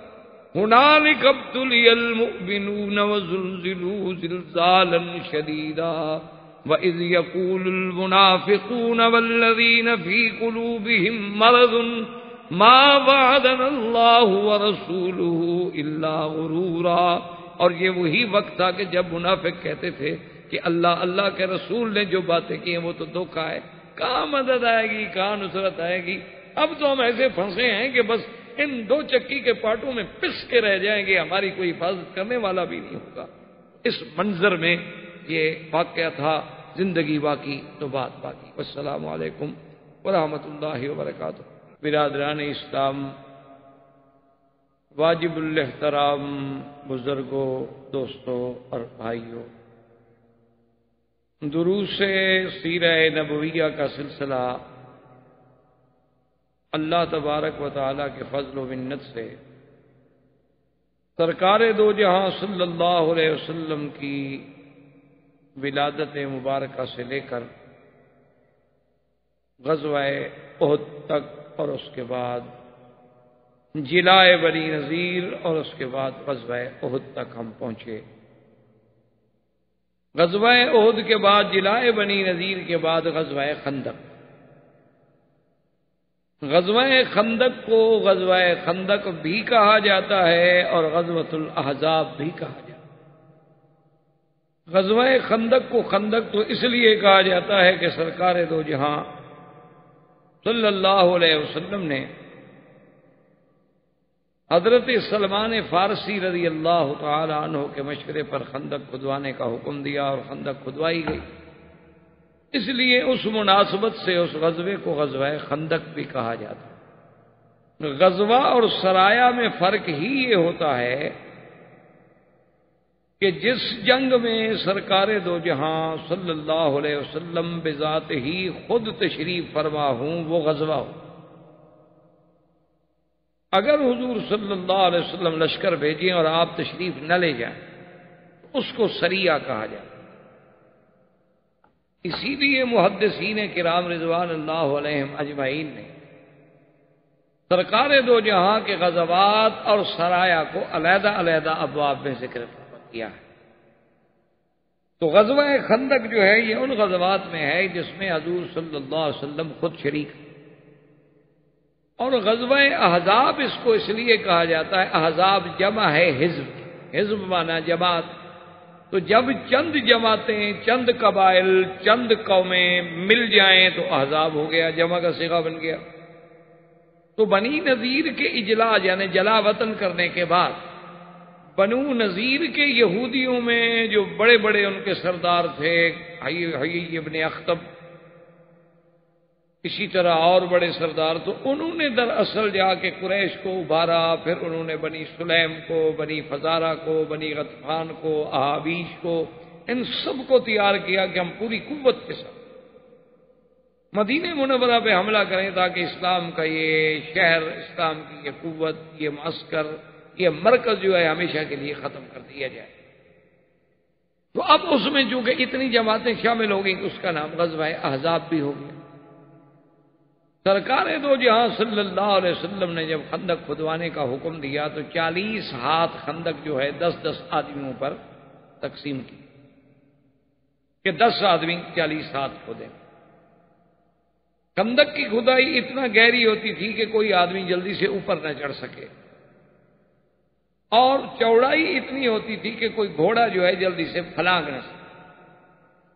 تو میں نے عرض کر دیا تھا کہ 3 اطراف جو تھی ان میں حرات تھے، اور ایک طرف میں بنی قریظہ یہودیوں کا بہت بڑا گڑھ تھا، مرکز تھا، قلعے تھے، اور بنی قریظہ جو ہیں وہ حضور صلی اللہ علیہ وسلم کے ساتھ معاہدے میں شریک تھے کہ ہم آپ کے دشمنوں کی مدد نہیں کریں گے۔ تو اس طرف سے حضور صلی اللہ علیہ وسلم چونکہ مطمئن تھے تو اب صرف وہ علاقہ تھا جو مدینے کے شمال میں آتا، تو اسی لیے وہاں خندق کو کھودا گیا اور اس کو لمبا اتنا کیا گیا کہ ادھر مدینہ منورہ سے ٹکرا جائے اور ادھر جبل اسیر سے ٹکرا جائے۔ اسی اثنا میں ابو سفیان کی قیادت میں، کیونکہ ابو سفیان ابھی اسلام نہیں لائے اور مکے کے سب سے بڑے سردار اس وقت ابو سفیان تھے، اور ابو سفیان کے دل میں بڑی عداوتیں بھی تھیں کہ اصل جو بدر میں مار کھائی تھی کافروں نے اس کا سبب تو ابو سفیان کا قافلہ تھا، اور پھر احد کی لڑائی میں ان کی قیادت کرنے والا بھی ابو سفیان تھا۔ تو احد کی لڑائی میں اس میں تو کوئی شک نہیں کہ صحابہ کو بڑی تکلیفیں پہنچی، لیکن مشرکین کو بھی تو کچھ نہیں ملا، نہ مدینہ فتح ہوا، نہ مدینے پہ قبضہ کر سکے، نہ کوئی مسلمانوں سے قید ہوا، نہ کوئی ان کو مال غنیمت حاصل آیا، وہ تو جیسے آئے تھے اسی طرح لوٹ گئے. تو وہ بھی ابو سفیان کے دل میں ایک بہت بڑی خلش تھی. تو اس لیے وہ 10,000 کا لشکر لے کر، اور اس زمانے میں 10,000 لڑائی کرنے والے مقاتل، یعنی 10,000 جوان لڑنے کے لیے تیار ہو کے آئے. یہ کوئی معمولی سا حملہ نہیں شمار ہوتا. اور مسلمانوں کی تعداد جو تھی صرف 3,000. جب یہ لشکر آ گیا اور شمال مغرب میں انہوں نے پڑاؤ ڈال دیا، وہ تو ایک بستی آباد ہو گئی. انہوں نے خندق کے اس طرف، اور جب انہوں نے آ کے خندق کو دیکھا تو ابو سفیان نے کہا کہ ھذا اول مکیدۃ فی الحرب، بھئی یہ تو کوئی جنگی بڑی پہلی چال ہے، ہم نے تو آج تک نہیں دیکھی خندق. کیونکہ مکے والوں نے تو کبھی خندق دیکھی بھی نہیں تھی، نہ مدینے والوں نے دیکھی تھی. وہ تو حضرت سلمان نے بتلایا تھا کہ فارس کے لوگ جب اپنے دشمن کو روکنا چاہتے ہیں تو ایسے درمیان میں خندقیں کھودتے تھے. تو کہنے لگا کہ یہ بہرحال ایک جنگی چال ہے، اس پر ہمیں سوچنا پڑے گا، ہمارے لیے ہے نئی بات. ادھر جناب جب یعنی محاصرہ روز بروز تنگ ہوتا چلا گیا، اور خدا کی قدرت یہ ہے کہ حالات ایسے پیدا ہو گئے کہ ابو سفیان نے ہویی ابن اخطب، جو سب سے بڑا یہودیوں کا سردار تھا، اس سے کہا کہ بھئی جا کے بنو قریظہ سے بات کرو، وہ تو تمہارے یہودی ہیں، ورنہ مسلمانوں سے ہم اس حال میں نہیں لڑ سکتے. چاہے ان کے پاس 3,000 آدمی ہیں، زیادہ آدمی نہیں ہیں، لیکن درمیان میں خندق ہے. اگر وہ صرف ایک صف بنا کر خندق کے مقابلے پر تیر اندازوں کی بٹھا دے تو ہمارا تو کوئی آدمی خندق عبور کر ہی نہیں سکتا. جا کے بنو قریظہ سے بات کرو. اب ہمارے پاس ایک ہی راستہ ہے کہ بنو قریظہ اللہ کے نبی کے ساتھ جو معاہدہ کیا ہے وہ توڑ دیں اور ہمیں راستہ دیں. تو جب بنو قریظہ ہمیں راستہ دیں گے تو ہم اپنی آدھی فوجیں جو ہیں بنی قریظہ کی طرف سے، یعنی جنوب شرق کی طرف سے، اور آدھی فوجیں جو ہیں شمال کی طرف سے، تو جب ادھر سے ہم داخل ہوں گے تو مسلمان ادھر متوجہ ہوں گے، پھر ہم خندق عبور کر لیں. ورنہ تو خندق کا عبور کرنا بڑا مسئلہ. وہ یہ ابن اخطب جو ہے وہ جبل احد کے پیچھے سے بہت لمبا چکر کاٹ کے، کیونکہ اب وہ شمال سے جنوب شرق میں آنا چاہتا ہے، مسلمانوں سے تو گزر نہیں سکتا، تو پیچھے سے جاتے ہوئے وہ جناب بنو قریظہ کے حصون پہ، ان کے قلعے تھے بڑے بڑے، ان کے محلات تھے، بڑی دیواریں تھیں بڑی، وہاں پہنچا. اس کے ساتھ 2 آدمی اور بھی تھے، اور اس نے بنی قریظہ کا جو سردار تھا اس کو آواز دی، کعب کو آواز دی، کعب القرظی. اس نے کہا کہ کعب، میں ہویی ابن اخطب ہوں اور میں تمہارے ساتھ بات کرنے کے لیے آیا ہوں. اور وہ اپنے محل پہ بیٹھا ہوا تھا، تو اس نے وہیں سے ملازم سے کہا کہ اس سے کہو میں تمہارے ساتھ کوئی بات نہیں کرنا چاہتا. اس نے کہا عجیب آدمی ہو، تم یہودی ہو، یہودیوں کے ایک قبیلے کے سردار ہو، اور تم بنی قریظہ کے سردار ہو، میں بنی نذیر کا سردار ہوں. ہم مذہب ہیں، ہم مسلک ہیں، میں تمہارے گھر پہ دروازے پہ چل کے آیا ہوں تمہارے لیے بات کرنے کے لیے، تم عجیب آدمی ہو، میرے ساتھ بات کرنے کے لیے بھی تیار نہیں ہو، یہ کیا بات ہوئی؟ تو میری بات نہ مانو لیکن میرے ساتھ بات تو کرو. اس نے کہا کہ دیکھو بھائی بات سنو، یہ ابن اخطب، ہمارا معاہدہ ہے محمد الرسول اللہ صلی اللہ علیہ وسلم، اور میں اپنا معاہدہ نہیں توڑنا چاہتا، میں اللہ کے نبی کے کسی دشمن سے بات بھی نہیں کرنا چاہتا، میں جانتا ہوں تم کیوں آئے. انہوں نے کہا عجیب آدمی، تم نے ایسے دل میں بیٹھ کے اندازہ لگا لیا ہے کہ میں کیوں آیا ہوں. تو اب اس نے ایک چبھتی ہوئی بات کی. اس نے کہا ہاں انک تخاف ان تاکل احدا من جشیشتک، کہ تم اس لیے ڈر رہے ہو کہ تمہارا کھانا دسترخوان پہ کوئی اور نہ کھائے. بخیل ہو نا تم، ذلیل آدمی ہو نا تم، گھٹیا آدمی ہو، سردار ہو تو کیا ہو گیا. اب اس کو غیرت جاگی، اچھا مجھے تانا دیتے. اس نے کہا جاؤ. وہ تو اس کے گھر میں جانا چاہتے تھے نا، اور یہ تانا جو تھا عرب برداشت نہیں کر سکتا تھا. کوئی اس کو کہے کہ تیرے دسترخوان پہ کھانا نہیں ملے گا، یا تمہارے گھر میں کسی کو روٹی نہیں ملتی ہے، تم روٹی کھلانے سے بخیل ہو، ڈرتے ہو. یہ تو ایسا تانا تھا کہ عرب کانپ جاتے تھے کہ تو قیامت تک ہمارے دل میں عیب لگ جائے. اسی لیے وہ واقعہ ہے کہ جب سیدنا عثمان رضی اللہ تعالی عنہ کے زمانے میں قرآن شریف کی تدوین، قرآن شریف کی جمع ہو رہی تھی، آپ قرآن لکھا محفوظ کیا جا رہا تھا، تو وہ اس بستی کے لوگ جن کے پاس سیدنا موسیٰ علیہ السلام اور حضرت خضر گئے تھے اور انہوں نے کھانے سے انکار کر دیا تھا، سیدنا موسیٰ علیہ السلام گئے کہ ہم مسافر ہیں، مہمان ہیں، فابوا ان یضیفوہما، انہوں نے انکار کر دیا ہم نہیں مہمان بناتے، ہمارے کوئی کھانا وانا نہیں، جاؤ۔ انطاکیہ کی وہ بستی تھی، تو وہ بستی والے لوگ جو ہے ایک وفد لے کے صحابہ کی خدمت میں آئے، انہوں نے کہا بات یہ ہے کہ اللہ کے قرآن میں وہ واقعہ نقل ہو گیا ہے کہ ہمارے ان بڑوں نے پتہ نہیں کھانے کا انکار کیا تھا، بدبختوں نے کیا کیا تھا، ہم تو زندہ رہنے کے قابل نہیں رہے، سارے لوگ ہمیں تانا دیتے ہیں کہ کتنی لانتی تھے بستی والے کہ 2 مہمانوں کو کھانا بھی نہیں دے سکے، تو تم مہربانی کرو، ہم سے جتنا دولت چاہیے، سونا چاہیے، چاندی چاہیے، پیسہ چاہیے، ہم دینے کے لیے تیار ہیں، صرف اتنی مہربانی کر دو کہ تم قرآن شریف لکھ رہے ہو، جمع کر رہے ہو۔ فَأَبَوْا أَن يُضَيِّفُوهُمَا میں با کا نیچے والا نقطہ جو ہے نا یہ اوپر لگا دو، تے بن جائے، بس ہمارا کام ہو جائے گا، کیونکہ اگر نیچے نقطہ لگائیں تو پڑھا جائے گا نا أَبَوْا أَن يُضَيِّفُوهُمَا، اور اوپر اگر 2 نقطے لگا دو تو فَأَتَوْا أَن يُضَيِّفُوهُمَا کہ بستی والے بھاگ کے آئے گا جی دعوت قبول کریں،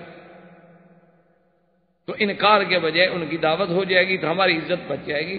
انہوں نے کہا بدبختو، عجیب لوگ ہو تم، اب اللہ کے قرآن کی زبر زیر بدل دیں گے، تم چاہے سارا ملک ہمیں دے دو، ہم خدا کا قرآن کیسے بدل سکتے؟ کیونکہ اگر ہم یہ صرف ایک نقطہ بدل دیں وہ تو پھر پورے قرآن میں تشکیک ہو گئی، چونکہ پورا واقعہ بدل گیا۔ یہ کیا کہہ رہے ہو؟ اور اللہ کا قرآن غیر محرف و غیر مبدل ہے، جس میں نہ نقطہ بڑھایا جا سکتا ہے نہ کم کیا جا سکتا ہے، وہ تو اللہ کی حفاظت میں ہے۔ اگر ہم ایک جگہ لکھ دیں گے تو کیا ہو جائے گا؟ جو سینوں میں محفوظ ہو چکا ہے وہاں کون پڑھے گا؟ اسی لیے یہ بھی قرآن کا اس 21ویں صدی کا معجزہ سمجھیں کہ آج بھی جو پوری دنیا میں شیعہ یہ شور کرتا ہے کہ یہ قرآن ناقص ہے، محرف ہے، مبدل ہے، اور اصل قرآن جو ہے وہ مصحف علی اور مصحف فاطمہ ہے جو غار میں محفوظ ہے، اور منتظر مہدی کے پاس ہے، وہ جب آئیں گے تو وہ نکال کے لے آئیں گے، قائم آل محمد جب ظاہر ہوگا تو وہ لے کے آئے گا۔ تو اللہ کی شان دیکھیں کہ صنعا یمن میں سیدنا علی کے اپنے ایک ہاتھ اور قلم سے لکھا ہوا قرآن مل گیا، اور اس پر پوری دنیا کے بڑے بڑے جرمنی اور یورپ ان کے بڑے بڑے ماہرین جو ہیں آثار قدیمہ کے، ان کی تحقیق کے بعد یہ بات پایا، ثبوت کو پہنچ گئی کہ واقعی یہ اتنا 100 سال پہلے لکھا گیا ہے اور یہ صحیح نسخہ۔ اور وہ اوراق مبارک اتنے بوسیدہ ہو چکے تھے کہ اس پہ پتہ نہیں کئی لاکھ ڈالر انہوں نے معاوضہ دیا ہے اس کمپنی کو کہ جو مثالے کے ساتھ ان کاغذوں کو پھر جوڑے اور ان کو پھر زندہ رکھے تاکہ وہ کاغذات پھٹ نہ جائیں۔ تو اب اس کو انہوں نے صنعا میں باقاعدہ وزارت الشؤون الاسلامیہ نے زیارت کے لیے رکھ دیا ہے، اور لاکھوں لوگوں نے جا کے اپنے آنکھوں سے دیکھا ہے، اور سیدنا علی کا جو اپنی قلم کا لکھا ہوا ہے قرآن ہے اس میں، اور حضرت عثمان کے قرآن میں ایک زبر زیر کا فرق بھی نہیں۔ تو بہرحال جب اس کو اس کی بخل کا تانا دیا گیا تو اس نے بلا لیا اور بیٹھے تو حیی ابن اخطب بڑا چرب زبان تھا، بڑا بولنے والا آدمی تھا۔ اس نے کہا کہ آپ کیا بات کر رہے ہو، عجیب بات، میں نے ساری دنیا کو ہلا ڈالا کہ بھئی میں نے مکہ سے قریش کو نکالا، بنو غطفان کا 4000 کا لشکر لے کے آیا، بنو فزارہ، بنو سلیم، احابیش، ان سب لوگوں کو میں لے کے آیا کہ ایک ہی دفعہ مسلمانوں کی قوت کو ہمیشہ کے لیے ختم کر دیں۔ اب تم یہاں معاہدہ کر کے بیٹھے ہوئے، کیا معاہدہ ہے بھی تمہارا ان کے ساتھ؟ جب تم ان کو نبی نہیں مانتے، وہ تمہیں مسلمان نہیں مانتے، تو کس بات کا معاہدہ یار؟ عجیب بیوقوف آدمی ہو تم، ہمارا ساتھ، ہمارا اس میں بات ختم ہو سکتی ہے، ان کے پاس کل 3000 ہمارے پاس 10,000 کا لشکر، صرف تم ہمیں راستہ دے دو، چلو بندے بھی نہ دو، اپنے بندے جنگ میں بھی نہ جھونکو، چلو کل تھوڑا بہت کو بہانہ بھی بن سکتا ہے کہ جی وہ ادھر سے عبور کر گئے، ہمیں خیال نہیں رہا، ورنہ ہم نے تو کوئی مدد نہیں کی۔ تو تم اس طرح کرو کہ ہمیں اپنے قبیلے سے گزرنے دو، ہم اپنی آدھی فوجیں جو ہے اس طرف ڈال دیتے ہیں تاکہ جنوب شرقی سے بھی حملہ ہو اور شمال سے بھی حملہ ہو، مسلمانوں کی قوت کو ہمیشہ کے لیے ختم کر۔ اور آخر میں آ کر وہ مان گیا، انہوں نے کہا کہ ٹھیک ہے ہم حضور کے ساتھ معاہدہ توڑتے۔ حضور صلی اللہ علیہ وسلم کو بھی اڑتی ہوئی خبر پہنچی کہ یہودی جو ہیں بنی قریظہ وہ تو معاہدہ توڑ رہے ہیں۔ اب اگر وہ معاہدہ توڑ دیں تو بات ہی ختم ہوگی، وہ جنوب شرقی جو ہے وہ تو محفوظ نہ رہا مدینہ منورہ کا۔ تو حضور صلی اللہ علیہ وسلم نے فوراً دو حکم جاری کر، ایک تو آپ نے سعد ابن معاذ اور سعد ابن عبادہ رضی اللہ تعالی عنہما، یہ دونوں سعد اور حقیقتاً بھی سعد تھے، ان کو بلایا کہ دیکھو تمہارے تعلق ہیں، چونکہ یہ دونوں جو تھے یہ قبیلہ اوس کے سردار تھے، اور قبیلہ اوس اور خزرج جو ہے، خزرج قبیلہ جو تھا ان کا تعلق تھا یہود بنی نذیر، وہ ان کے حلفاء، اور قبیلہ اوس جو ہے یہ بنی قریظہ کا تھا۔ تو نے کہا کہ وہ تمہارے حلفاء ہیں، تمہارے ساتھ ان لوگوں کے پرانے تعلقات ہیں، اور پھر بنی قریظہ نے ہمارے ساتھ معاہدہ کیا، تو ہمیں پتا چلا ہے کہ وہ معاہدہ توڑ رہے ہیں، غدر کر رہے ہیں، تم جا کے ان سے بات کرو، ایک تو پتا کرو کہ کیا واقعی معاہدہ توڑ رہے ہیں یا نہیں توڑ رہے، اگر نہیں توڑ رہے تو بات ختم ہو، لیکن اگر وہ معاہدہ توڑ رہے ہیں تو انہیں مجبور کرو کہ بے وقوفو کیا کر رہے ہو تم، اللہ کے نبی کے ساتھ معاہدہ توڑ رہے ہیں۔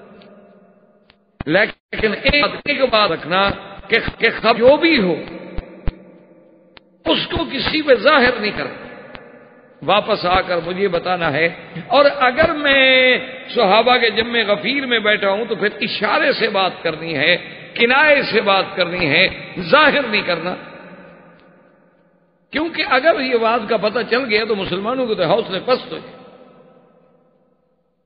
حضور صلی اللہ علیہ وسلم نے ایک فیصلہ یہ فرمایا، وسلم نے کہ تمام عورتوں کو، تمام بچوں کو، بوڑھوں کو ایک بڑے محل میں، وہ ایک بڑی حویلی میں بند کر دیا جائے تاکہ وہ ایک جگہ محفوظ رہیں کہ ہم جوان تو سارے خندق پہ آئے ہوئے ہیں، مدینہ منورہ تو خالی ہے، اگر خدا نہ کرے کوئی دشمن حملہ کر دے تو پھر عورتوں اور بچوں کی حفاظت کرنا تو مشکل ہو جائے، ایک ایک گھر پہ کون پہرا دے، ایک جگہ جب وہ محفوظ ہوں گے تو اللہ رحمت کا پہلے تو کوئی حملے کی ضرورت بھی نہیں کرتا نا، اکیلی عورت ہے تو اٹھا لے گا، اور وہاں جو ہمارے صحابہ کمزور ہیں، ضعیف ہیں، بوڑھے ہیں، یہ بھی وہاں بھیج دیے جائے، جو لڑ تو سکتے